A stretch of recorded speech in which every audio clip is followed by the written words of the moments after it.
Buenos días, muchas gracias por acompañarnos en este diálogo libre que hoy mantendremos con el ministro de Educación, el doctor Ángel Hernández. Es una visita para nosotros muy apreciada, señor ministro. Y nos acompañan como periodistas Socorro Arias, la periodista senior en el tema de educación, y Verónica Rosario, periodista de las nuevas del Diario Libre, de las jóvenes. Ministro, muchísimas gracias, don Ángel, por venir a hablar un rato con nosotras. Estamos de verdad muy agradecidas. No, yo muy complacido de estar aquí en diálogo libre y obvio, me complace mucho puesto que el tema de educación, en particular el medio que usted dirige, tiene un espacio garantizado y eso es bueno, porque si la sociedad debe hablar de algo es justamente de la educación. Una pregunta entonces, ¿hablamos suficiente de educación o solo hablamos para quejarnos? ¿El tono de la conversación en la sociedad sobre la educación es el correcto? Yo diría que debería haber más espacios que hablen sobre el tema de educación, puesto que en definitiva lo que impacta en el desarrollo social, económico, político de la sociedad dominicana es precisamente garantizar que la educación sea de calidad y sea buena. Por lo tanto, todo lo que se hable sobre el sector siempre será positivo. A veces, mucha gente se irrita cuando publican, por ejemplo, una foto de una escuela destartalada. Y yo digo que eso es lo que justifica que yo diga que la inversión ha sido perdida. Puesto que al día de hoy, después de 9 años de invertirse tanto dinero en el sector, el que haya en escuela en esas condiciones no tiene justificación. Usted se refiere desde que empezó el 4%. Exactamente. 9 años. 9 años que yo entiendo que mucho dinero se ha destinado a fines impropios. Bueno, cuando digo fines impropios es cualquier otra cosa. Si comienza una escuela y tiene 10 años parada, no tiene sentido. Hay escuelas que tienen 8 años, 7 años, 9 años paralizadas y eso no tiene explicación. Entonces yo pienso que muchas cosas se han hecho, pero no siempre con la responsabilidad debida. Gracias. Socorro. Bueno, ministro, yo tengo una serie de temas que quiero tratar con usted y quiero iniciar con algo que preocupa mucho, ya que el año escolar hace un mes que inició y es los libros de texto de secundaria que están licitados, pero que tienen una situación ahí. Vimos que se autorizó a que se utilicen las clases grabadas por televisión que se hicieron para la pandemia, que es un buen sustento, un buen documento para los estudiantes. ¿Qué va a pasar con esa licitación de esos libros de texto de secundaria? Bueno, es un tema en realidad complicado. La compra y contrataciones del Estado hizo lo que ellos llaman la debida diligencia y observaron que muchas de las empresas que licitaron no habla de colusión, habla de indicios de colusión, que es una figura muy sutil, pero que indica que algo no está bien. Y entonces el ministerio también por su lado ha hecho algunas investigaciones con los libros. Por ejemplo, nosotros hicimos que a todos esos libros fueran sometidos a una plataforma que se llama Turnitin, que es de idoneidad para verificar la autenticidad de la autoría de los libros. Y ese es un proceso que está en camino. Cuando haya un informe, yo puedo más o menos decir si esos libros tienen o no el porcentaje debido de autoría propia para considerar que sean libros de autores. Entonces estamos haciendo esas averiguaciones para tener la certeza de que la inversión realizada por el Estado Dominicano es la correcta. Esos son los libros que se atribuían a un señor Primitivo Santos. Bueno, ese señor es de uno de los que participó en la compañía y aparece también como autor de uno de esos libros, que eso fue lo que me llamó mucha curiosidad, puesto que antes de llegar al puesto de ministro había leído en la prensa que era un chofer de vehículo. Entonces, siendo chofer, me parecía que era un poco extraño que también fuera autor de un libro de texto. Entonces, por eso yo me puse a verificar el tema de la autenticidad de los libros. Esa herramienta, Turnitin, es como un detector de plagio. Exactamente. Es un software que lo utilizamos mucho en las universidades para ver si las tesis no son plagiadas. No son plagiadas. Y eso está en proceso todavía. Está en proceso. Es un proceso largo, es complicado. Bueno, lo que pasa es que la cantidad de materiales es mucho y hay que tener la certeza realmente sobre cada uno de ellos. Y eso va a ser con todas las editoras que participaron, no solamente con la que con todas, porque no es justo hacerlo con una y no con otra. La equidad dice que hay que hacerlo con todas. Entonces es un trabajo que está en proceso y cuando tengo un informe, pues yo lo publico a mí, yo no tengo problema en publicarlo. Bien, y en ese mismo orden, ministro, los libros de los otros niveles que fueron entregados el pasado año, a partir del 18 de febrero en las escuelas públicas, hay unos que son reusables. Sí. ¿Tiene el MINER en almacén para suplir eso? ¿Están las escuelas ya con todos los libros que se necesitan? Esos libros ya fueron distribuidos, porque en realidad esos libros se compraron el último año de pandemia y se entregaron 2 meses antes de terminar el año escolar. Por lo tanto, los libros estaban totalmente nuevos, falta de uso, y se recuperaron y se han vuelto a distribuir. Sí, porque me llegó de la gestión pasada una solicitud para comprar nuevos libros de esos niveles. Sí. ¿Eso se desestimó? Nosotros no hicimos esa nueva compra tampoco, precisamente por el mismo hecho de que esta licitación a la que hablamos hace un rato sobre los libros de texto de secundaria, muchas de las empresas que participaron en ese proceso eran las mismas que habían participado en el proceso anterior. Y por lo tanto no hicimos esa nueva compra. Ministro, una pregunta. El año pasado hubo mucha discusión sobre el acceso el nivel del acceso de las pruebas para docentes, ¿verdad? En la normativa. ¿Qué opina y en qué momento estamos? ¿Qué se decidió? Bueno, el concurso de docentes se realizó. Inicialmente fue convocado para 19.000 docentes, pero la prueba la tuvieron éxito unos 31.000 docentes, de los cuales se nombraron 24.400 docentes, con un impacto en la nómina bastante fuerte. Unos 2.000 millones, ministro, porque yo vi que en 2 años ha aumentado. La nómina, para cubrir los costos de esa designación, se entró en un déficit de 13.000 millones de pesos, que va a ser ¿al año? No, en la nómina docente, sí, para el año. Pero esos recursos, simplemente lo que se ha hecho es una reorientación de los recursos del ministerio para poder destinarlos a pago de nómina y cubrir esas designaciones. Pero eso estaba resuelto, no es un problema de falta de dinero, sino de una reorganización interna del ministerio. Y eso se paga. Pero todavía quedan por designar algunos docentes, y estamos en ese proceso.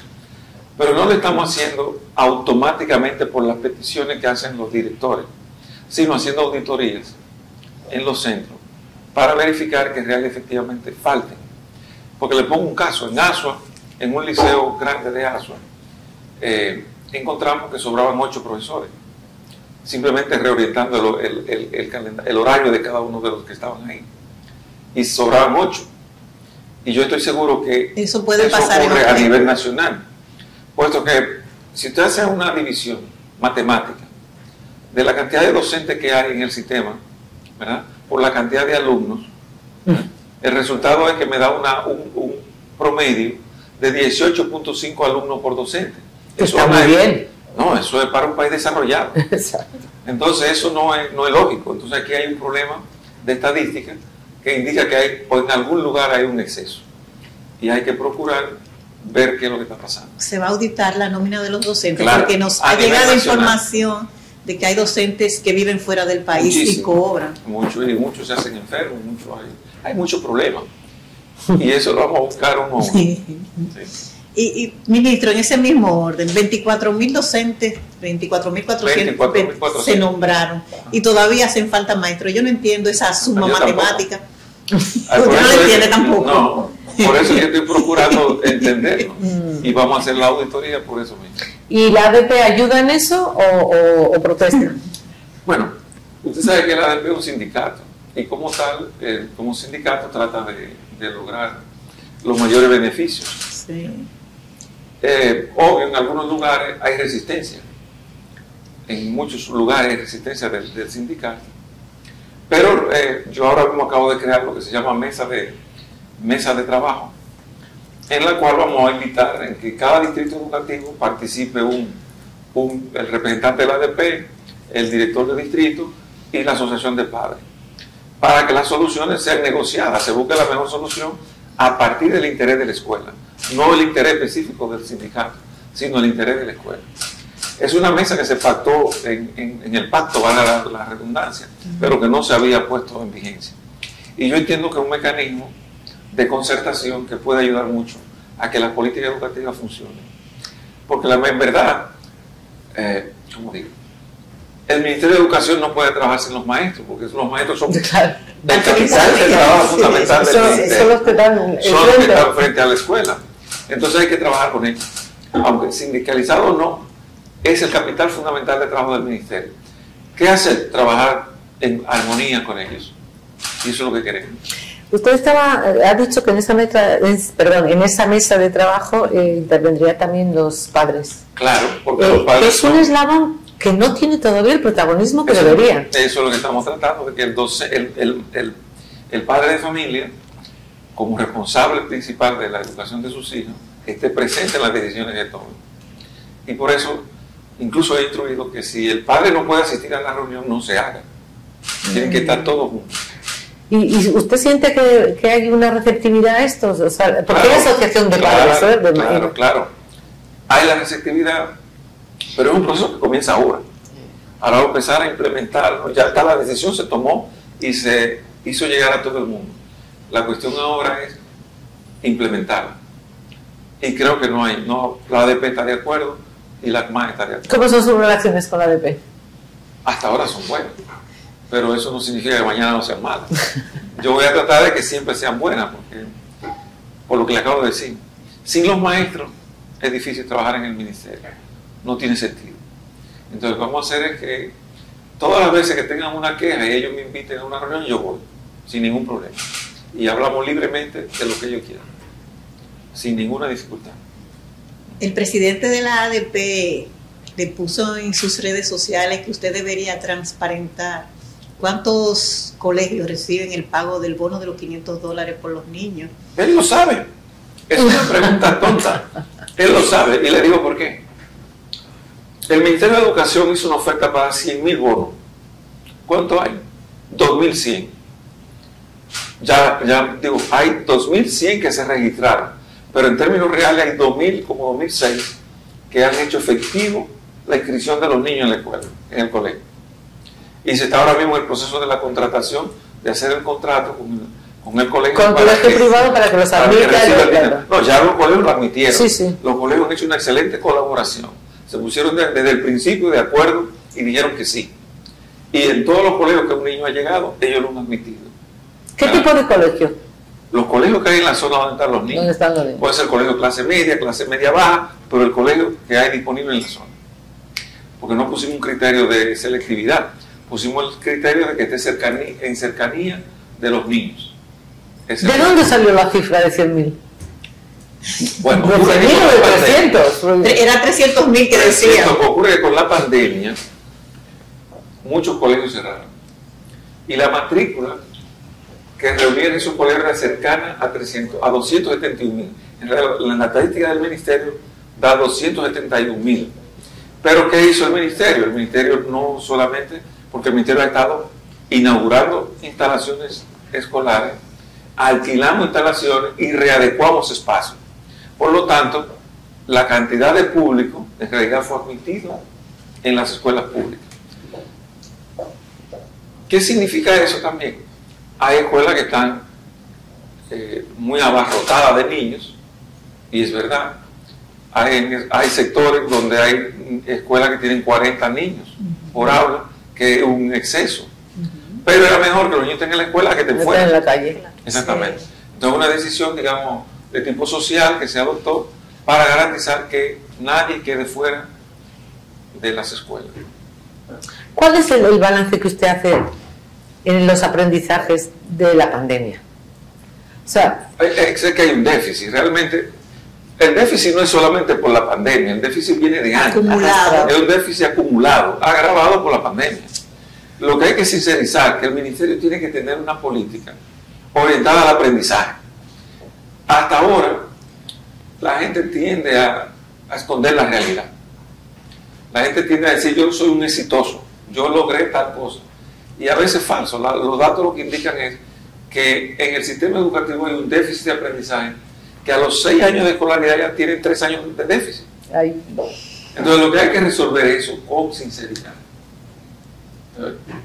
Y lograr que la gente se enfoque en lo que es importante, que es el aprendizaje de los niños. En otros países se habla de la inflación en las calificaciones de estos 2 años. Aquí, ¿eso es de la pandemia o viene de antes? No, eso viene de antes. Pero, aquí, por ejemplo, la prueba nacional. Los niños van a la prueba nacional y nadie se quema. Todo el mundo tiene éxito. Y eso estadísticamente es imposible. ¿Por qué? Aunque con notas muy... Porque todo va con una nota que le hacen un colchón muy grande. Y entonces luego la prueba nacional, el impacto es mínimo en lo que debería ser. O sea, que la prueba nacional no mide realmente la... Eso hace mucho que no se ha eliminado.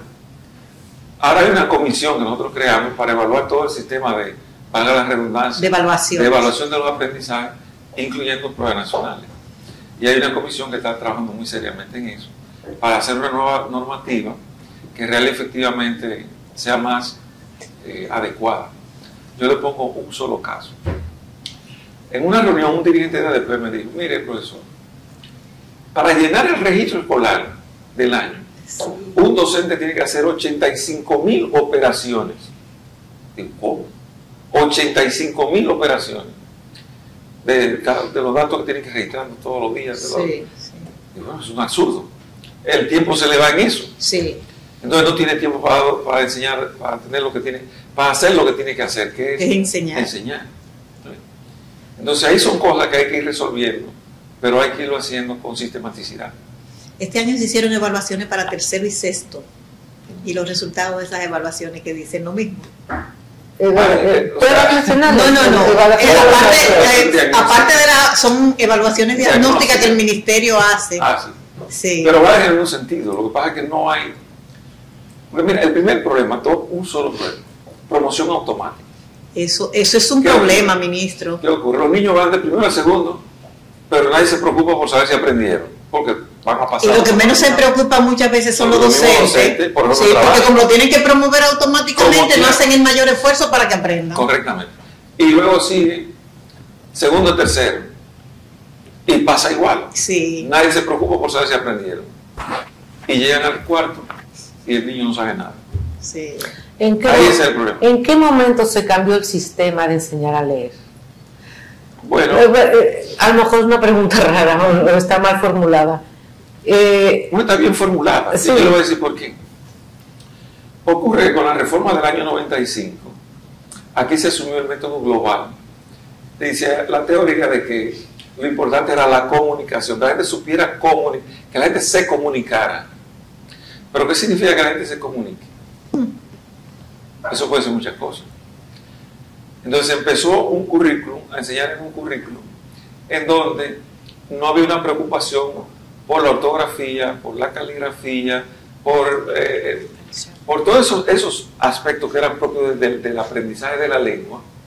Y entonces ya los niños no había preocupación de que aprendieran la A, B, C, D. La M con la A. El libro coquito, exactamente. Con el que todos nosotros aprendimos. Entonces, la gente se fue despreocupando. Y hoy, los niños no tienen esa experiencia. No le han enseñado bien a escribir y menos a leer. Entonces, ahí está el problema. Eso hay que reformularlo, hay que volver de nuevo a un aprendizaje alfabético. que los niños reales efectivamente aprendan lo básico y obvio, introducir la caligrafía como un ejercicio rutinario en las escuelas. Igual que la gramática. Los niños escriben de cualquier modo, pero no hay preocupación por poner un acento adecuado, no hay preocupación por poner una coma adecuada en el lugar correcto. Y el resultado ha sido que la lengua se ha deteriorado mucho. Y escriben con modismos, que lo que es, ese tipo de cosas. Porque pero, no hay una eso ya no es reversible en un montón de promociones. O sea, es cogerlos los de abajo y empezar. Por eso que la insistencia mía es volver a los 4 primeros grados, que es donde realmente hay que consolidar el aprendizaje. Yo digo que, y ese fue el primer mensaje que yo he dicho, que a los niños hay que enseñarles a leer y escribir bien.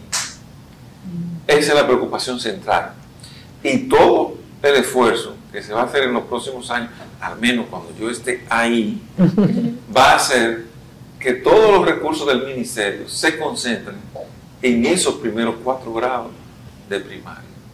Todo lo que tiene que ver con dotación de recursos de aprendizaje, todo lo que tiene que ver con formación de docentes, todo lo que tiene que ver con acondicionamiento de los espacios, va a ir orientado hacia esos niveles, hacia esos grados, para lograr que ahí se reduzca el déficit de aprendizaje que se tiene. Ahora mismo vamos a lanzar una estrategia que se llama alfabetización en tiempo oportuno, que es precisamente para llevar la preocupación de los docentes a que los niños tienen que leer y escribir bien en esos primeros 4 grados. Usted habla de una auditoría a la nómina, de una auditoría a los libros, o sea, de digitales que han tenido tanto. ¿Hay más auditorías en marcha, más estudios? Por ejemplo, la de la policía escolar, que también me dicen que es supernumeraria. Pero no suficiente. Lo que pasa, hay ministro, 1.200 policías escolares. ¿Cuánto? 1.200 policías escolares. No, son como policías reales. Sí, porque los llaman policías, auxiliares de policía, los que son consejeros, seguridad en una escuela, que no es lo mismo. No tienen entrenamiento, no tienen nada. En realidad son 1.200 policías que están designados. Pero esa nómina está muy abultada para ver solamente 1.200 policías. No, los policías escolares son eso. Hay otro tipo de auxiliares que... Pero no son policías. Ministro, ¿el problema de la violencia en las escuelas es serio o es un tema social? Es un tema social que viene mucho de las pandillas que se han desarrollado en muchos contextos. Y obvio, tiene mucho que ver con la responsabilidad de la familia con la educación de los hijos. Hay muchas familias que no son familias, digamos, normales, que el padre y la madre tienen, aunque trabajan, pero dejan a los niños en la casa solos. Y eso realmente... Sí, disfuncional por todos lados. Pero ¿los episodios violentos dentro de los recintos son frecuentes o es más leyenda urbana? Hay violencia en las escuelas, pero no tanta como la gente cree. Hay muchos sectores, hay sectores que son conflictivos por naturaleza y en esos sectores hay más... Sí. Y los conflictos que se dan fuera se llevan dentro de la escuela. Centro, exactamente.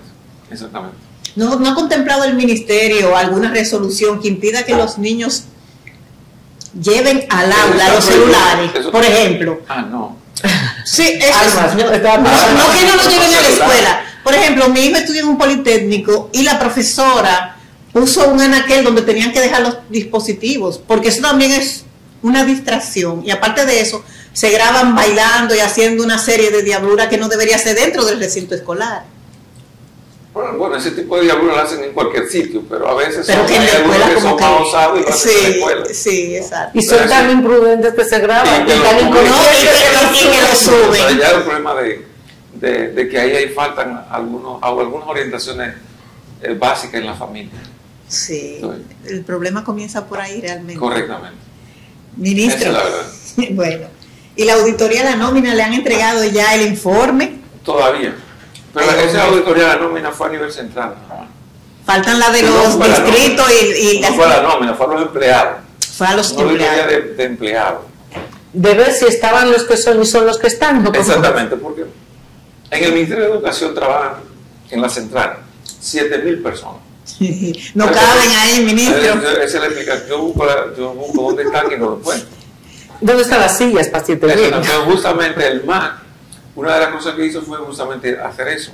Ir oficina por oficina con la nómina de la oficina a verificar si la persona estaba ahí, qué función hacía, cuál era su escritorio, cuál era su computadora, un detalle que son básicos para que realmente la gente sepa que está ahí. Ese informe yo no lo tengo todavía, pero lo estoy esperando porque yo encontré muchas nóminas o mucho personal designado con salario bueno, yo diría un salario bueno de más de 100,000 pesos, pero no estaban en el ministerio. Entonces, por esa razón yo pedí que se hiciera esa auditoría. Bueno, yo solicité a los niveles que corresponden que se hiciera esa auditoría. Y realmente lo que esperamos es que haya que los detalles de la auditoría me permitan entender el funcionamiento del nivel central del ministerio.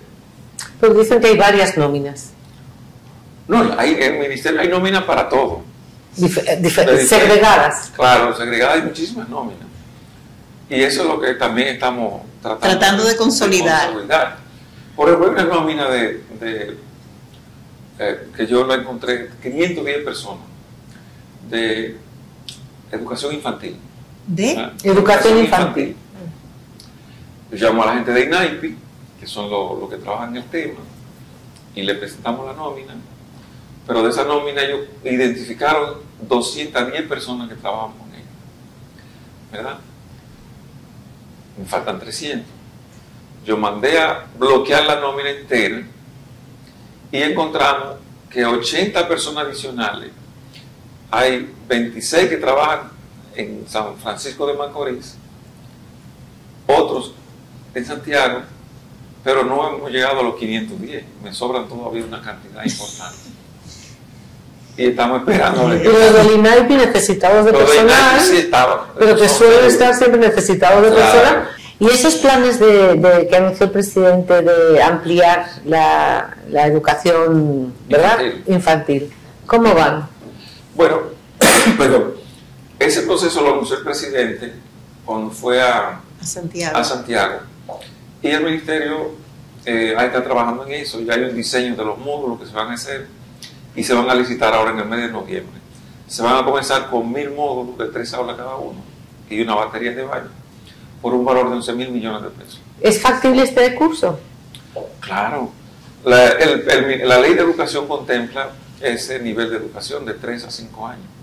Que además tendemos a creer que eso no va a es ayudar a mejorar el aprendizaje de los niños. Que tendemos a pensar que es innecesaria y para los especialistas dicen que es la base de toda la neurolingüística. Eso va a ayudar muchísimo a que los niños cuando estén en los primeros 3 grados de primaria realmente aprendan. ¿Va a ser a nivel nacional o a nivel nacional? No es un programa a nivel nacional y la idea es justamente que los niños desarrollen todas esas habilidades motoras finas que son indispensables para aprender a leer y escribir, y lo van a hacer en eso. Entonces necesitará contratar a más docentes.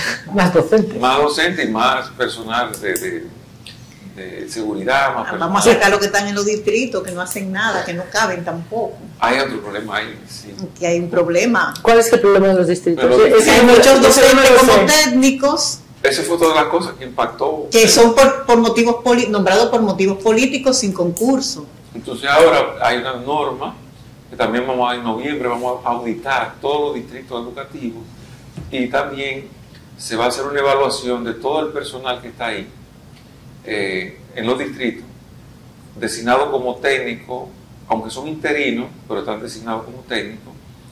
Eso comenzó, no fue ahora, eso comenzó hace un tiempo. Sí. Y hay en esa condición de técnico interino 3.500 personas. Entonces vamos a auditar si esos señores que están ahí designados reúnen la competencia que dice la ley que deben tener y el tiempo que dice la normativa que deben tener para confirmarlo o no, a partir de una evaluación de su expediente. Bueno, ¿usted cree que habría que repensar el 4%? No, el 4% es insuficiente. Lo que ha habido es mal uso del 4%. No es que el dinero sobra, el dinero falta. Porque, por ejemplo, el presidente anunció 24.000 millones de pesos ahora reciente. Pero son dinero que van directamente a cosas concretas, que van a impactar en la calidad de la educación. ¿A qué va en concreto? Bien, primero a la 3.400 millones van orientados a mejorar las condiciones físicas de las escuelas. Hay más de 1.000 escuelas que tienen todos los techos dañados, ¿verdad? Filtraciones. Eso no se justifica. Que una escuela esté llena de agua. Sí, eso no se hay escuelas que justifica. tienen desastrosas. Hay escuelas que no tienen baños, que todavía tienen letrinas. Sí. Hay escuelas que no tienen luz, energía. Eso es imperdonable. O sea, como después del uso del 4% en 9 años, eso no debería existir al día de hoy.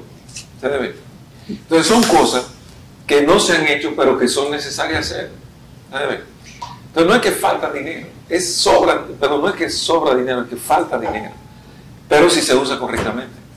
En ese orden, ministro, lo que se ha evidenciado en el ministerio es que hay una falta de fiscalización terrible del uso de los recursos. Yo te puedo comentar un caso. Yo encontré, tengo 2 meses en el cargo, yo lo que pasa es que soy curioso. Sí, parece que lleva mucho. Ha rendido. Curioso.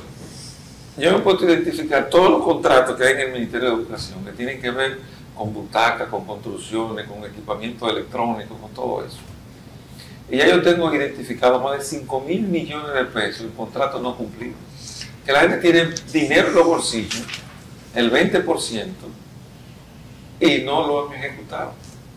De todo tipo de cosas. De todo tipo de cosas. Hay una señora, por ejemplo, que ha participado en 5 licitaciones del Ministerio de Educación de butacas y no ha entregado una sola butaca. Y ha ganado. Y ha estado en 5 procesos de licitación. Y le han adjudicado. En esos 5 contratos ya se han embolsillado el 20%. Y no ha Y no ha entregado entregado una butaca. Hay licitadas 600.000 butacas en los últimos. ¿Cuántas butacas recibió el ministerio? Menos de 100.000 en los últimos 8 años. Hay licitaciones que han hecho por más de, o sea, monto de licitación de las butacas licitadas 600.000 y el ministerio no ha recibido 100.000. Y se ha pagado el adelanto. El 20%. Eso es susceptible de ir a la justicia y de denunciar. Claro que lo estamos haciendo. Ahora mismo ese equipo de abogados está todos sus contratos, lo estamos identificando, se ha solicitado su suspensión, su terminación, y a todos esos suplidores le estamos suspendiendo el registro de proveedores del Estado. Hay un Y fallo, lo vamos a someter a la justicia para que devuelvan los cuartos. porque hay un fallo obvio. Si esta señora no entregó la licitación, No debieron ¿por dejarla qué le concursar dejan concursar en las los siguientes? Ahora establecimos en las nuevas licitaciones que se están haciendo, se introdujo una figura que todo el que no ha cumplido con una licitación previa no puede participar en la siguiente. Eso está en el pliego en el pliego de licitación que estamos haciendo ahora, incorporamos eso. De todos los dispositivos electrónicos que se compraron en la pandemia y se repartieron, los del PNV y los locales, ¿cuántos sobreviven? ¿O cuántos? No se entregaron todos tampoco. No se han entregado todos, faltan como 300.000 por entregar y de eso ya hay más de 4.000 dañados, de lo que están vigentes. Digo que tenemos identificado. Faltan 300.000 por entregar de la licitación del principio de la pandemia. Ajá. Y eso ya... esos contratos los estamos suspendiendo y también haciendo el mismo proceso. O sea, 300.000 que no le han entregado al ministerio. No, pero corríjame que yo creo que eso se pagó entero, no el 20%. El 20% se le pagó a la mayoría. Digo, a todo el que tiene una licitación, que le han adjudicado una licitación y ya tiene un contrato registrado en la Contraloría, obligación de entregar el 20%. ¿Qué opina de la calidad de las clases que se dieron en la pandemia, las clases grabadas? Se hizo un excelente esfuerzo. Okay. Un excelente esfuerzo ahí y se invirtió mucho dinero haciendo eso. Pero obvio, hay muchas condicionalidades que hicieron que el impacto no fuera el que uno esperaba. Pero el esfuerzo que se hizo fue enorme. Y en realidad se utilizaron todos los medios a disposición del país para lograr preservar el año escolar. Pero obvio, un niño que no tiene internet no puede acceder a internet. En un barrio donde la luz se va 8 horas al día, no podía llegar la emisión de la televisión, y además el niño solo en su casa, probablemente tiene una responsabilidad. Exactamente. Había muchos factores que impidieron el resultado esperado, pero sin duda alguna fue un buen ejemplo de lo que se pudo hacer y se puso mucho interés en hacerlo bien. De todo lo que se compró al PNV, que había que comprarlo, lo compraron fuera, ¿eso llegó? Sí, lo del PNV se entregó todo. Todo. Sí, a un costo grande y un beneficio importante también para el PNV. 5 millones por lo menos. Bueno, enorme. Unos dineritos adicionales. Se está auditando ese año escolar en la pandemia porque se hizo una inversión muy fuerte y hay cuestionamiento de cosas que como que se sobrevaluaron. Bueno, cuando yo llegué al puesto, lo usual es pedir una auditoría total al periodo completo. Pero ya había en curso una auditoría que estaba haciendo la Contraloría de la gestión anterior, del 2020 hacia atrás. Entonces yo simplemente pedí que la ampliaran al 2022. Y eso lo están haciendo. Pero es una rutina, porque eso es rutinario, y también el profesor Fulcar lo pidió, que se hiciera una auditoría de su gestión. A la Cámara de Cuentas, no a Contraloría. Pues yo lo pedí a la Contraloría. Sí, pero Fulcar la pidió a la Cámara de Cuentas. Sí, porque yo lo pedí a la Contraloría, para que sea una auditoría. Yo tal vez por mi inexperiencia, yo no sabía qué pedir y la pedí. No. Qué bueno que se la pidió a la Contraloría. Yo confío más en la Contraloría que en la Cámara de Cuentas. Además hay dos. Sí. Todos. Además hay dos diferentes. Sí, son organismos diferentes y yo la pedí ahí. Mire, ministro, usted mencionaba... Porque también yo espero que pidan con la que yo haga. Sí. Yo creo que si yo duro un mes, 2, 3, 4, lo que sea, el que me continúe tiene que pedir una auditoría de lo que yo hice. Si él no la pide, yo la pido. No, claro. Y sería bueno que la pida usted y se la lleve, o sea, para que usted vea los resultados. Porque eso es necesario para la transparencia. Claro, eso es excelente. Sí. Mire, ministro, se van a destinar 3.400 millones para reparación de escuelas. Sí. Pero el año pasado también se destinó una partida similar para eso. Tengo la información de que varias escuelas fueron intervenidas para corregirle filtraciones, los baños y una serie de problemas que tenían y que solo se le pasó una mano de pintura. Eso también está siendo auditado, ¿verdad? Bueno, lo que ahora nosotros tenemos 20 auditores que van a trabajar permanentemente dándole seguimiento a ese dinero, ¿verdad? Hay una oficina de fiscalización del ministerio que yo encontré, con los técnicos que están ahí, yo lo encontré también. No hemos movido ninguno, pero a mí me da la impresión que el director es serio. Entonces yo le atribuí esa responsabilidad de auditarme todas esas escuelas. De los fondos que van a cada sitio van a auditar permanentemente. Como lo que se van a destinar a los centros educativos y a la Junta de Distrito. Todo va a ser auditado a partir de ahora. Todo será auditado, porque en definitiva el dinero tiene que rendir y usarse en lo que se definió que debe usarse. Porque no es solamente eso, se destinaron 816 millones para el programa para los docentes nuevos que se formaron. Sí.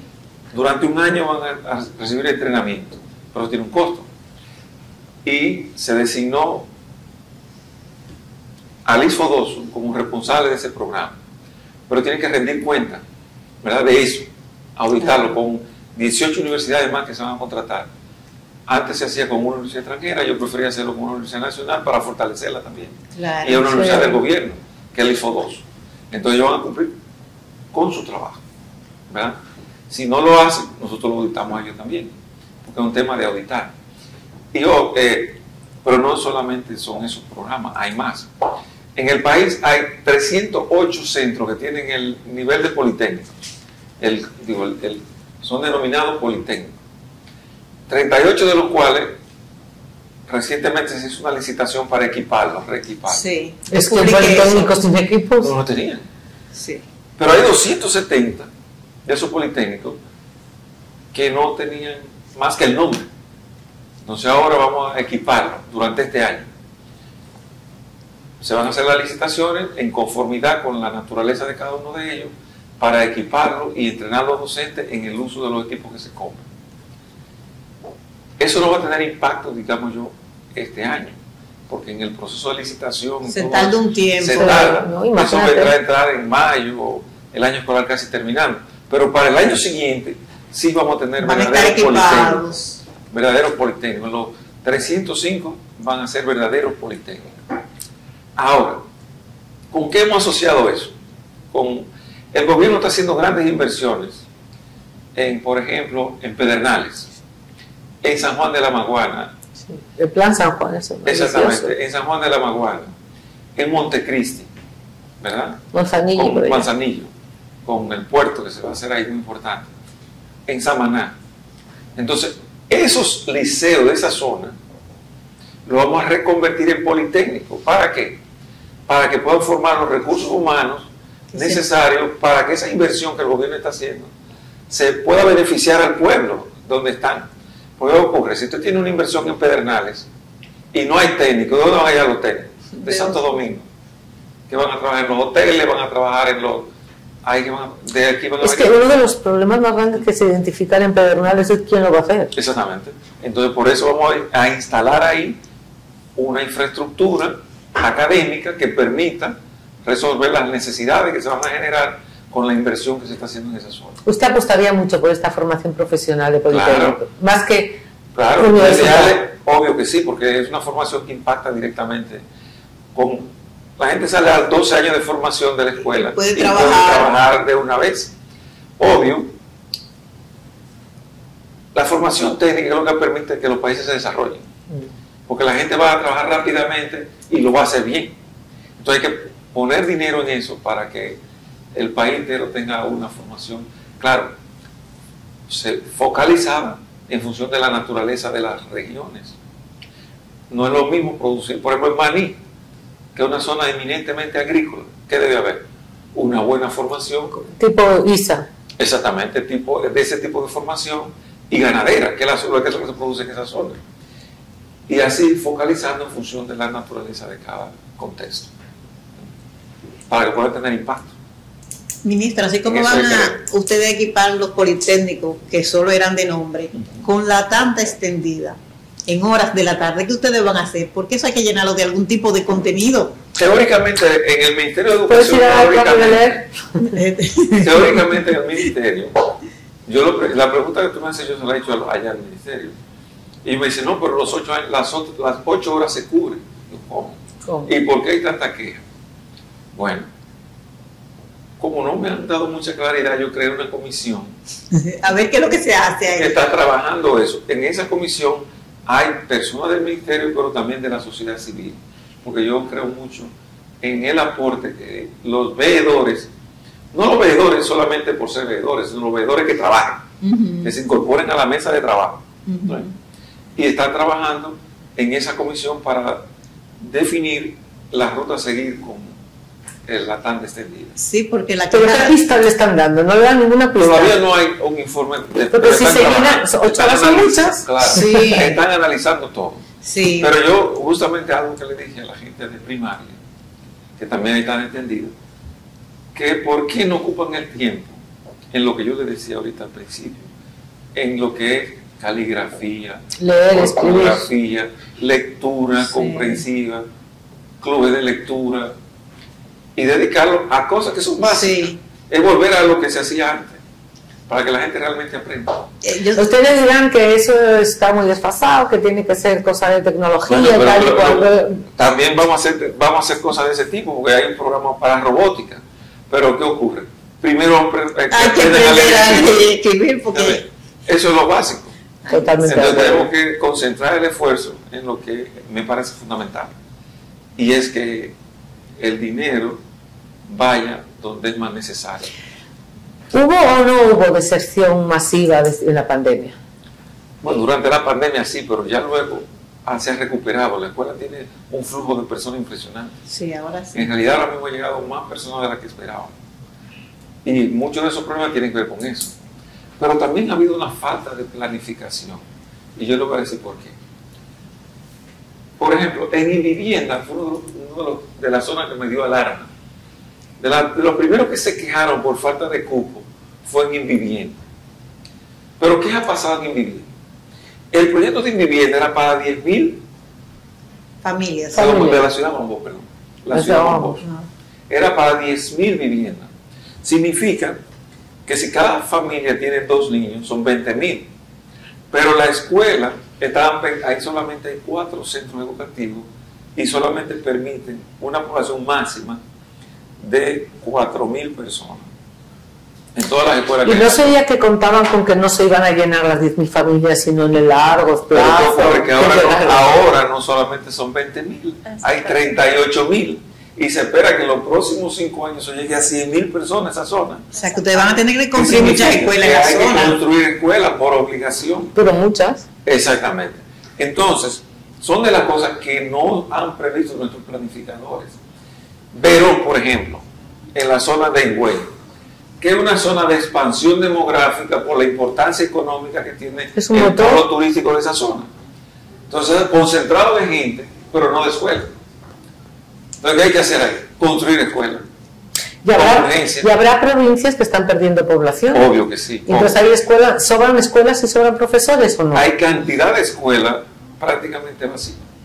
En la frontera, por ejemplo. En la frontera, en muchos pueblos. Que tiene su personal asignado. O sea, que esos profesores se pueden mover. Obvio que sí. Obvio. Esas son de las cosas que hay que ajustar. Sí. Porque hay que hacer un equilibrio. ¿Verdad? Ministro, y en ese orden, para construir esas escuelas, que se haga en un tiempo, vamos a decir, promedio, imprudente, con esta ley de compras y contrataciones y estas licitaciones que siempre generan ruido, vamos a decir así. Bueno, uno de los grandes problemas que tienen la construcción de escuelas es que hay 3 ministerios que intervienen. El Ministerio de Educación, el de Obras Públicas, el de Obras Públicas y el de Vivienda. Pero para obras públicas ni para vivienda eso es una prioridad. Para nosotros sí. Para educación es una prioridad que las escuelas estén funcionando. Entonces, ¿qué estamos tratando ahora? De volver a lo que se hacía antes. Que sea el Ministerio de Educación el responsable de construir sus propias escuelas. Había una división de infraestructura escolar en el ministerio que funcionaba no con la agilidad necesaria, pero había menos quejas. Entonces vamos a tratar de que eso se resuelva. Perdón, dicho sea de paso, la queja de ahora no es obra pública culpable, ni tampoco vivienda. Es un problema legal con los ingenieros que tienen a cargo esas construcciones. Son obras que están detenidas desde hace 3, 4, 5, 8 años. Desde que el programa ese de construcción masiva que comenzó el gobierno de Danilo, hasta el día de hoy, esas obras han estado detenidas por cantidad de dificultades. Muchas se asignaron a ingenieros que no tenían capacidad para hacerlo por su inexperiencia, pero ocurre que ese ingeniero recibió un dinero de base y no pudo continuar y paralizaron las obras. Al paralizarse las obras y volver ahora a retomarlas, hay un contrato con el señor de hace 5 años, 3 años, 4 años. Y si ese no puede seguir, hay que ir al segundo, porque fue un sorteo. ¿Verdad que se hizo? Y a lo mejor está ya. Y si ese sorteo no aparece el segundo, hay un tercero. Es decir, que realmente es una tragedia terminar con ese tema de esas aulas. ¿Verdad? Hay una escuela, discúlpame, hay una escuela en Sabana Grande de Boyá que yo fui, que funciona en el local de lo que era una discoteca. Y detrás está la escuela que le iniciaron hace 12 años. Y la gente, ellos me llamaron este año otra vez estamos aquí, ellos le dicen la disco escuela. Y mire, de esa escuelita hay 2 niñas que son estudiantes meritorias. Pero mire, ministro, eso da pena. Da pena en la condición en que opera esa escuelita ahí. Y me dicen que esa escuela... lo que hacen por la noche, recogen los pupitres. No, porque era una discoteca, ya no funciona. Hay escuelas. Para mí son escuelas igual, que operan en enramada. Porque yo entiendo que una escuela es un lugar donde una gente se reúne a aprender y a enseñar y a aprender. Cualquier espacio que reúne esa cualidad es una escuela, ¿verdad? De hecho, Platón enseñaba al aire libre. Y nadie puede dudar de la calidad de la enseñanza de Platón. Entonces, el problema no es la infraestructura, es que al menos la inversión que se ha hecho en ese tema tenga resultado. Y obvio, hay escuelas de esas que se han construido, porque ese es otro tema. Ayer lo estábamos hablando en Puerto Plata, en un seminario sobre las fallas que tienen. Sobre sismología y su impacto en las escuelas. Ocurre que el Ministerio de Educación y Obra Pública, todo el mundo, hacen un diseño de escuela. Y ese diseño tiene un cálculo estructural, tiene una cantidad de cosas. Para todo el mundo igual. Y no lo hacen en cualquier sitio igual. Resultado, no es lo mismo construir en una zona como tiene Santo Domingo, abajo en la zona del Malecón, que es pura roca, que construir en Arroyo, aquí en las praderas, sí, que es lodo. No es lo mismo. Entonces, se construye la misma escuela en los dos sitios. Allí resiste, pero aquí se derrumba. Entonces, hay cantidad de escuelas esas que se han construido en los últimos años, cuyas columnas están totalmente agrietadas. Entonces, hay que volver a un tema de seguridad en las edificaciones escolares. Me están llamando ya, que no tenemos más tiempo. Nosotros vamos a seguir hablando con el ministro y a ustedes les despedimos. Muchas gracias por acompañarnos y hasta la semana que viene.